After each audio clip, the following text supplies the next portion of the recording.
Good afternoon, students. I hope you all are enjoying online lectures conducted by our Vartak College.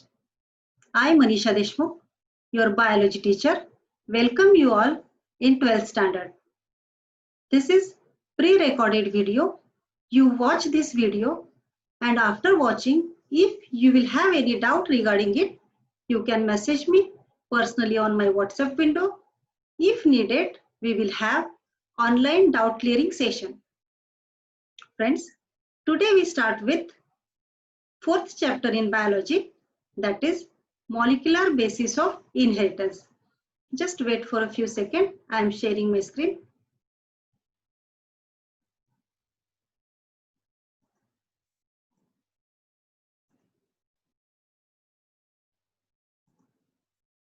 Friends, we know inheritance means transfer of characters from one generation to next, and DNA is responsible for this transfer.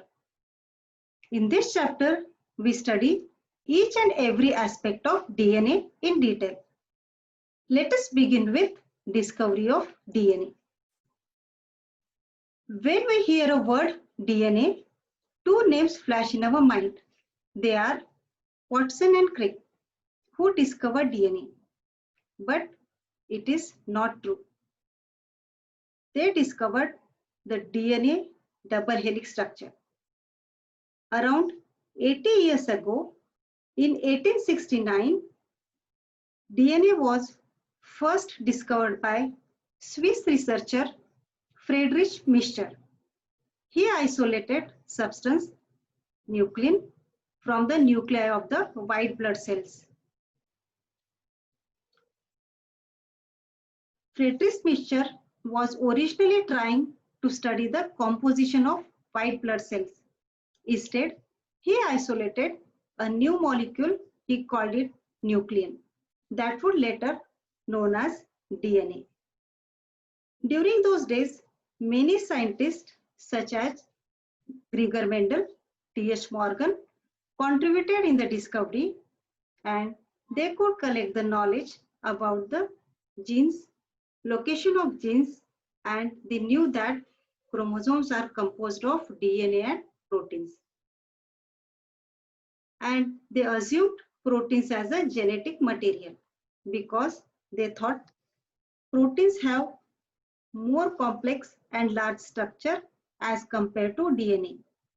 And proteins are responsible for variations in organisms. But over the period of time, these assumptions were proved wrong by the work of group of scientists. First, Frederick Griffith. Second, Avery, McCarthy and MacLeod. And the third group, Hershey and Chase. They proved DNA as a genetic material and not the proteins. Now, we study experiments performed by the above scientists one by one. First, we study Griffith experiment. In 1928, a British physician, Frederick Griffith, performed experiment by using Streptococcus pneumoniae bacteria. Those are the positive agent for pneumonia in mammals. There are two types of strains of Streptococcus pneumoniae bacteria, and they are smooth strain bacteria and rough strain bacteria. Smooth strain bacteria have coat around the outer surface called capsule. This capsule makes these bacteria virulent or pathogenic. Means smooth strain bacteria have ability to cause pneumonia. Second type is rough strain bacteria. Rough strain bacteria do not have coat or covering around outer surface, so called non-capsulated.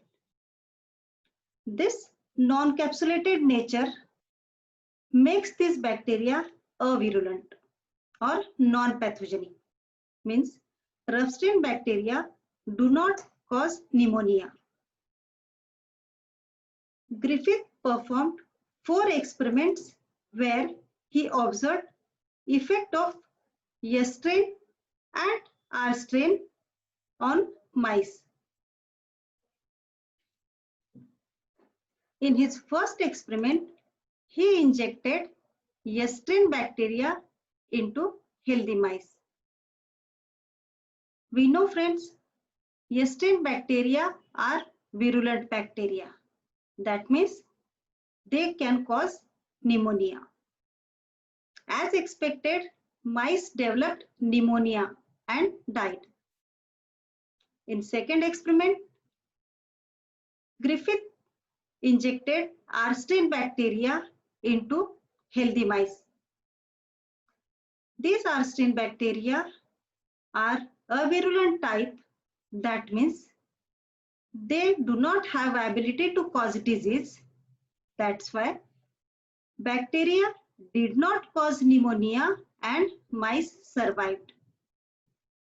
Now, third experiment.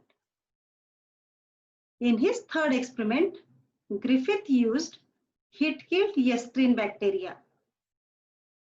Here, Griffith heated S strain bacteria to the extreme temperature and injected into mice. Because of extreme heating, S strain bacteria lost the ability of infection and became ineffective. As a result, mice did not show any symptoms of pneumonia and survived or remained healthy. In the last experiment, mixture of heat-killed S strain and live R strain was injected into healthy mice.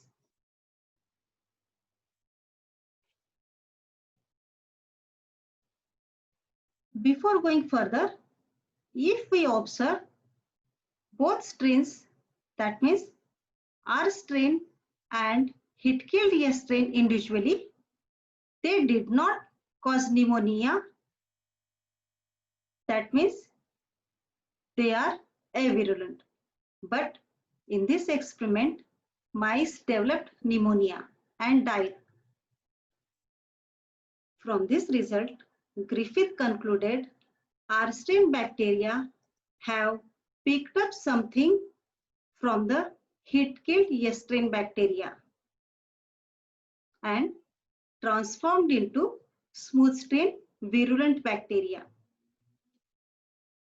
Further, he named that something as a transforming principle. Griffith collected blood sample from dead mice and he recovered live S strain bacteria from dead mice. And from above observation, he predicted that the transforming principle must be genetic material. In this way, Griffith discovered transforming principle. But biochemical nature of this transforming principle was not discovered by Griffith. Then the group of 3 scientists came forward to find out what exactly this transforming principle made up of. Let us see their experiment. Avery MacLeod McCarty experiment. In 1944, Oswald Avery, Colin MacLeod and Maclean McCarty had given the first evidence to prove the DNA as a genetic material. They continued the same experiment with better result. They used heat-killed S strain bacteria. They isolated and purified different components from heat-killed S strain bacteria such as DNA, RNA, protein and other materials. Further, These components were mixed with R-strain bacteria and injected into mice. They found only DNA could transform R-strain to S strain, because only in this case mice developed pneumonia and died. In rest of the cases, mice survived, means R-strain bacteria did not transformed into S strain. From above result, it was established that transforming principle is DNA. Still, the community of scientists was not ready to accept their findings. Then, to confirm their findings, they performed another experiment where they used digesting enzymes. In first case, they mixed proteases enzyme into heat-killed S strain. This proteases enzyme digested proteins present in the heat-killed strain. Then this heat-killed strain was mixed with living R strain.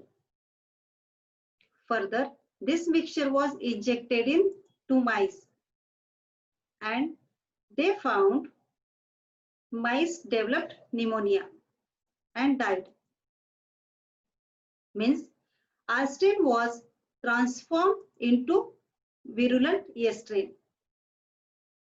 In second case, they used RNase enzyme. By the action of RNase enzyme, RNA present in the heat-killed S strain disintegrated. Then this RNA-free heat-killed S strain was mixed with living R strain and injected into mice. Here also they found mice developed pneumonia and died. In this case also, R strain was transformed into S strain.